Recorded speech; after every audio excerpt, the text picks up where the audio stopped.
नमस्कार दोस्तों। कल राजस्थान सरकार का बजट पेश हो चुका है, प्रस्तुत हो चुका है। उसके बाद बहुत सारी चीज़ें आपने पढ़ भी ली होंगी, समझ भी ली होंगी और बहुत सारे यूट्यूब चैनल्स के माध्यम से नए इकोनॉमिक सर्वे के बारे में, बजट के बारे में क्लासेस आना भी शुरू हो गई होंगी। मेरा यहाँ उद्देश्य आपको उस मार्ग को प्रशस्त करना है, क्योंकि मैं एक एज ए कोचिंग इंस्टीट्यूट नहीं चला रहा हूँ, पर लेकिन मैं एज ए मार्गदर्शक के रूप में आपको बता सकता हूँ कि आपको पढ़ना कैसे है इसको। तो सबसे पहली बात तो ये है कि ऐसे एस्पिरेंट्स जो आरएएस की तैयारी कर रहे हैं, उसके लिए पढ़ाई का तरीका कुछ और होगा इस बजट और इकोनॉमिक सर्वे को जो भी है। और जो स्टूडेंट्स सब इंस्पेक्टर की तैयारी के लिए इसकी कर रहे हैं, तो उनके लिए इसको पढ़ना अलग तरीके से होगा। और आरएएस में भी प्री फोकस्ड ही है, सिर्फ कि मुझे प्री निकाल के ही इतिश्री कर लेनी है, तो उसके लिए भी तरीका अलग है।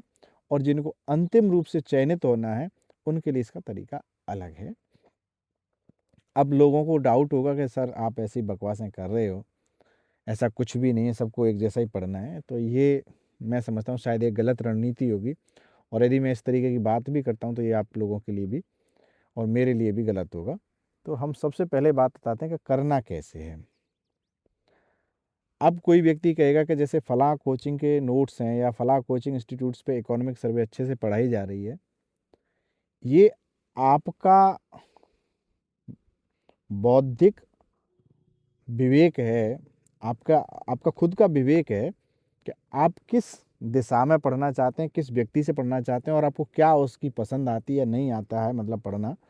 तो ये आपके ऊपर निर्भर है। इसलिए मैं किसी कोचिंग इंस्टीट्यूट के लिए इसमें बात कह दूं तो ये मेरे लिए भी गलत होगा और आपके लिए भी गलत होगा। किसी की भावनाओं को आहत न करने का, ना किसी के व्यवसाय को आहत करने का हमारा कोई उद्देश्य यहाँ पर है नहीं। आप यदि आरएएस के लिए फोकस्ड होकर पढ़ना चाहते हैं, आपको आरएएस को पूर्ण रूपेण क्लियर करना है, तो उसके लिए रणनीति इस तरीके से बनानी है।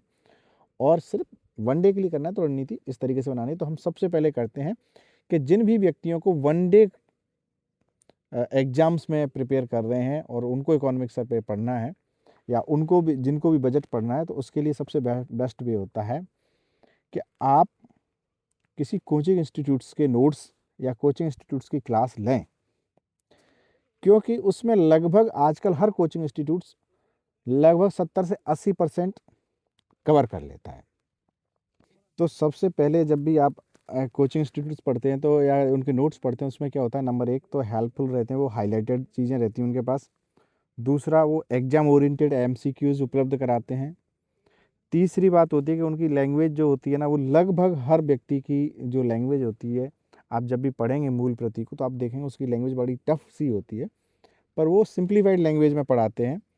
और दूसरा उनका क्या होता है कि जब पढ़ाने का तरीका रहता है तो उसमें वो प्रीवियस ईयर्स क्वेश्चंस के साथ अलाइनमेंट करके पढ़ाते हैं, तो थोड़ा सा इजी वे हो जाता है कोचिंग इंस्टीट्यूट्स के साथ पढ़ने से। तो अब आप वनडे के लिए एग्जाम की तैयारी करें तो लगभग आपको मल्टीपल रिवीजन कोचिंग नोट्स पे करना चाहिए। कोचिंग क्लासेस के उनको नोट्स को रिवाइज करते रहना चाहिए। साथ ही एक नज़र, सिर्फ केवल एक नज़र आपको मूल प्रति पर डालनी चाहिए। लगभग एक नज़र या दो नज़र, जो भी आप जितने भी आप समझदार हैं, तो लगभग एक से दो बार आपको मूल प्रति को थोड़ा सा देख लेना चाहिए, जिससे कहीं कोई ऐसी चीज़ छूटी है उसको नोट कर लेना चाहिए। और ये चाहे आप इकोनॉमिक सर्वे इंडिया की पढ़ रहे हों, चाहे इकोनॉमिक सर्वे या बजट स्पीचेस पढ़ रहे हों, चाहे वो राजस्थान के बारे में पढ़ रहे हों, तो ये सब चीज़ें आपको एक बार मूल प्रति से भी थोड़ा सा उसको एक बार देख लेना ज़रूरत है। पर लेकिन कई बार क्या होता है, बच्चे, मैं इंडिया वाले में तो एक सीधी सी बात बोल देता हूँ, इंडिया वाले बजट स्पीच को पढ़ना या इंडिया वाली इकोनॉमिक सर्वे को डायरेक्ट पढ़ना बहुत कठिन होता है, क्योंकि एग्जाम में उतना पर्सपेक्टिव में आप जाना चाहेंगे, डेप्थ में जाना चाहेंगे, उतना हो नहीं पाता है, काफ़ी वाइड होती है।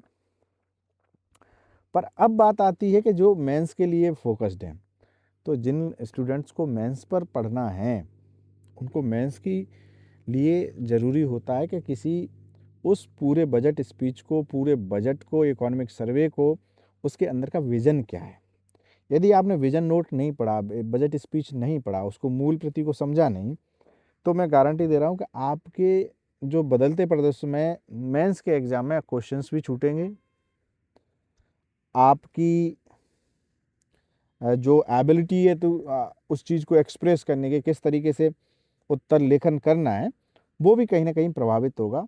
तो इसलिए दोस्तों आप जब भी पढ़ें मेंस के लिए, तो मेंस के लिए आप कोचिंग नोट्स के साथ साथ मूल प्रति पर ज़्यादा ध्यान दें, और मूल प्रति में भी विजन वाले पार्ट में, और एक उसके एनालिसिस पर, उसके ग्राफ्स पर, उसमें जो डेटाज उपलब्ध कराए गए हैं उनको कहीं ना कहीं अपने नोट्स के साथ तालमेल करें और मल्टीपल टाइम रिवाइज करें। तब आपको एक बेटर अंडरस्टैंडिंग बजट के बारे में बनती है। और कुल मिलाकर के मैं ये कह सकता हूँ कि इकोनॉमिक सर्वे से ही काम नहीं चलता है। इकोनॉमिक सर्वे, बजट स्पीचेस, उसके साथ साथ आपको एक स्टैंडर्ड अंडरस्टैंडिंग ऑफ होनी चाहिए किसकी, इकोनॉमिक टर्म्स की, जो उस फाइनेंशियल टर्म्स उसमें इस्तेमाल किए जाते हैं, जिसके लिए आपको बेसिक बुक्स पढ़नी होती हैं। तो बहुत बहुत धन्यवाद, आप लोगों ने मुझे सुना। नमस्कार। ऐसे ही किसी भी प्रकार का मार्गदर्शन लेने के लिए आप लोग मुझसे जुड़े रहें। हम लोग आपसे इस तरीके की बातें करते रहेंगे। बहुत बहुत धन्यवाद।